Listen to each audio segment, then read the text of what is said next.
রহমতুল্লাহি ওয়া বারাকাতুহু। আমরা কয়েকদিন আগে একটা ভিডিও বানিয়েছিলাম, সেটাতে বলা হয়েছিল যে সূরা 3 দুজনের মধ্যে হয়েছিল সূরা 3 কে ভালো পড়ে, একটা হচ্ছে মোল্লা মেহতাব হোসেন আর একটা হচ্ছে মোল্লা রিজওয়ান। তো যে ভালো পড়েছে আপনারা তো কমেন্ট করতে পারেননি, কিন্তু আমরা এখানে সবার কাছে জিজ্ঞেস করে নিয়েছি কে ভালো পড়েছে। তো সবচেয়ে ভালো পড়েছে এখানে হচ্ছে মোল্লা মেহতাব হোসেন। তাকে আমরা কিছু পুরস্কার দেওয়ার ব্যবস্থা করেছি, তাকে আমি একবার ক্যামেরার সামনে ডেকে নেব।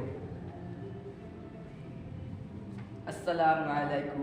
ওয়ালাইকুম আসসালাম ওয়া রাহমাতুল্লাহি ওয়া বারাকাতুহু।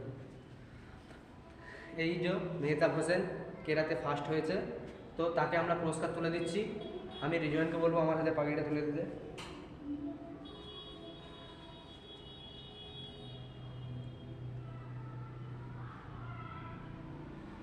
আরও পুরস্কারের ব্যবস্থা আছে। এই যে একটা কোরআন শরীফ চলে যাচ্ছে আমাদের তরফ থেকে। আলহামদুলিল্লাহ। আর একটা পেন আছে, আর এই যে এই দুটো পেন যাচ্ছে। তুমি খুব ভালো পড়েছো মাশাআল্লাহ। আলহামদুলিল্লাহ। তো আমরা প্রথম স্থান অধিকারীকে পুরস্কার তুলে দিলাম।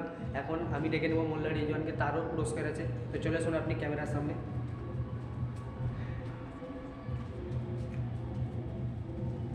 আসসালামু আলাইকুম। ওয়ালাইকুম আসসালাম ওয়া রাহমাতুল্লাহি ওয়া বারাকাতুহু।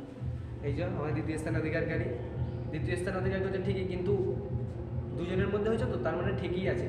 যদি তিনজনের মধ্যে হতো তাহলে তো দ্বিতীয় স্থান অধিকার করতো ছেলেটা। পরের বারে নিশ্চয়ই তুমি ভালো করবে ইনশাআল্লাহ। ইনশাআল্লাহ। আমি আলফাজকে বলবো টুপিটা আমার হাতে তুলে দিতে।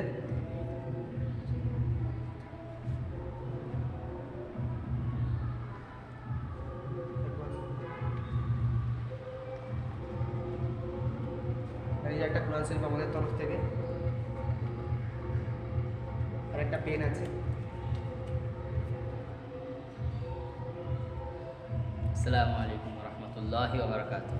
তো আজকে আপনারা দেখতে পেলেন যে দুজনের হাতে আমরা পুরস্কার তুলে দিলাম, কোরআন শরীফ সহ পেন আর প্রথম স্থান অধিকারীর কাছে পাগড়ি। প্রথম স্থান অধিকারীর কাছে একটা পাগড়ি, আপনারা অবশ্যই দেখেছেন হয়তো, একটা পাগড়ি, একটা টুপি, একটা পাগড়ি, একটা পেন আর একটা দুটো পেন, একটা কোরআন শরীফ। আর দ্বিতীয় স্থান অধিকারীকে আমরা একটা টুপি, একটা কোরআন শরীফ আর একটা পেন তুলে দিলাম।